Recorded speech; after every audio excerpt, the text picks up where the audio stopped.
All right, welcome back, everyone. Time for Daybreak in 10 on Color 10. We are on the air with you for the next 10 minutes without commercials beginning right now.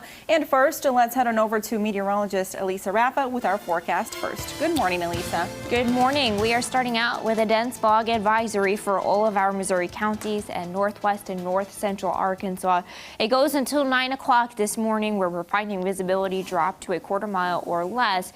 We cannot see anything outside of the camera in Springfield. It is 67 degrees with southerly winds. We're down to 4 miles in Springfield, down to less than a mile in Fort Leonard Wood, and a quarter mile visibility in Camdenton and Lake of the Ozarks. Just be careful. That fog has been pretty widespread and dense this morning.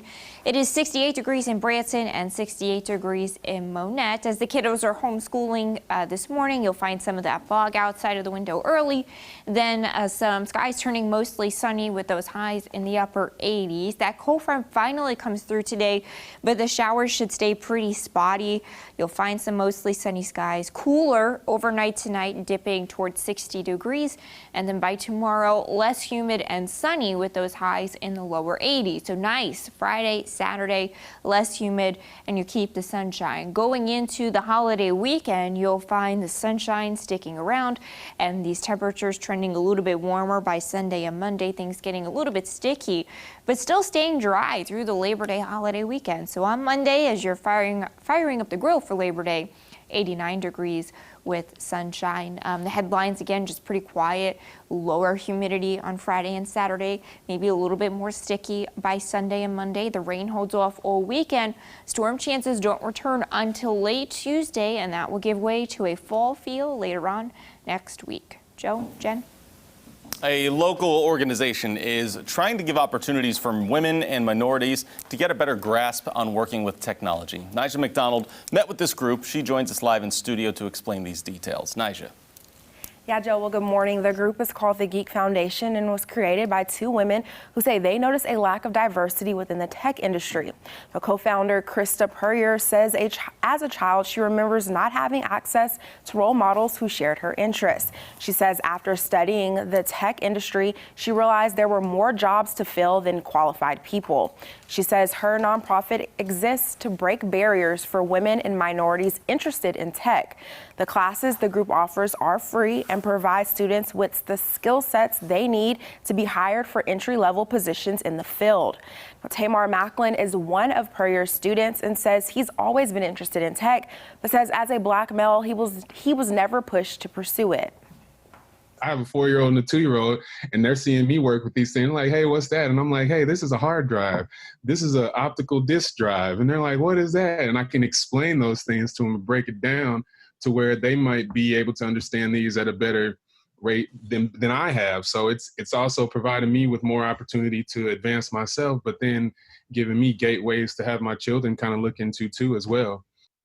Well, once Macklin and his classmates finish their course, they'll have 100 hours of work, plus an opportunity to receive an A+ certification, which is exactly what they need to break into this field.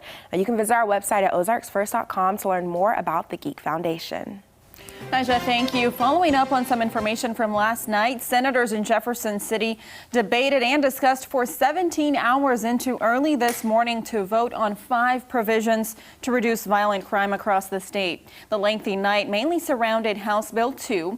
The bill was supposed to allow the admissibility of certain witness statements. Senator Bob Onder of Lake St. Louis offered an amendment which involved concurrent jurisdiction of the St. Louis Circuit Attorney Kim Gardner's office. The move hasn't been done in the Senate since 2017. It ultimately ends the debate.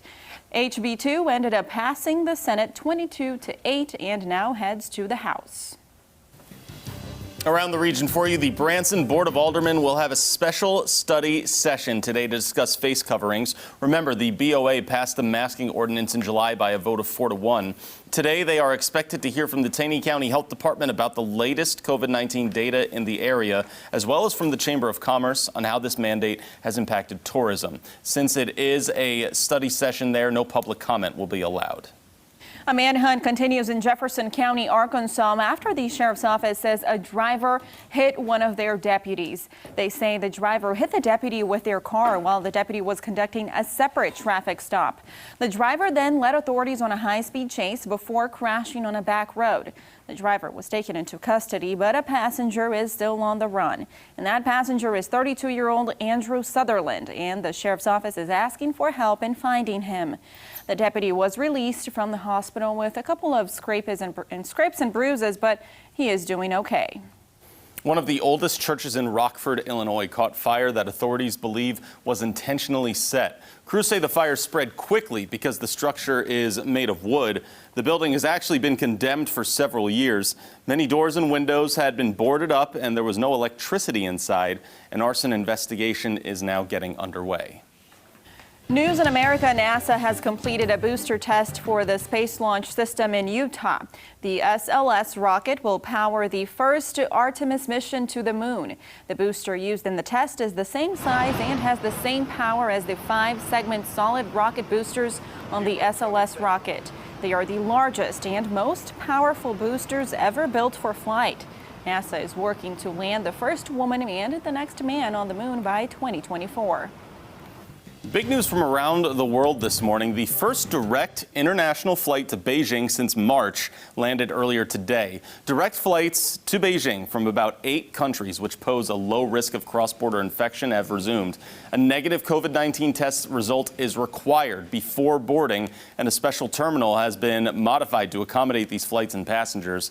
Passengers will then be put at a designated location for 14 days for medical observation after landing.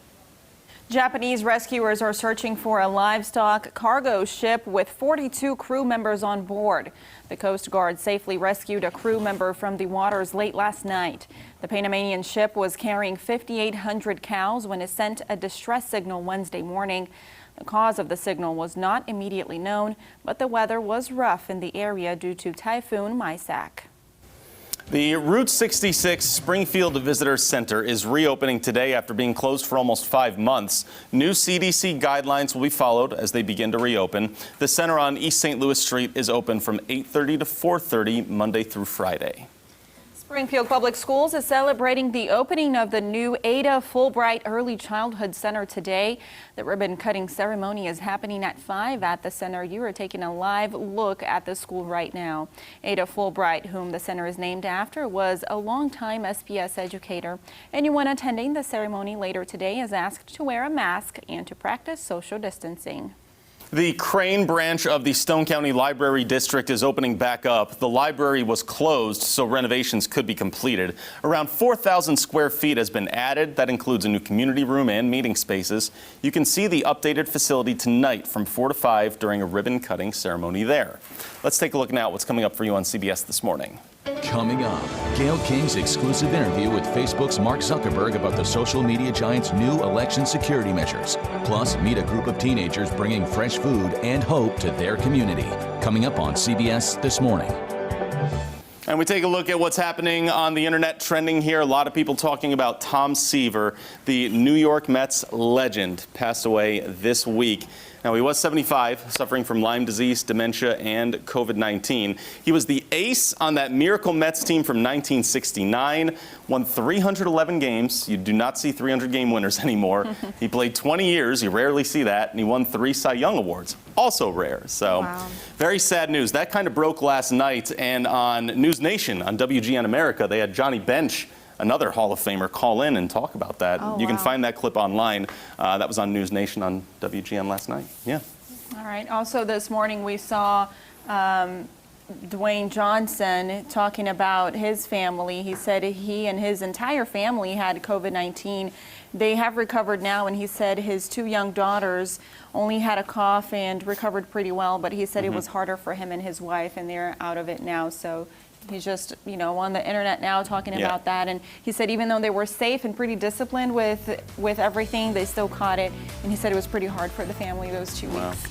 All right, everyone, be careful, but enjoy this weekend, right? Yeah, fog out there this morning. Give yourself some extra time as you head out. Sunshine later on today. All right, thanks for watching here on Daybreak this Thursday morning.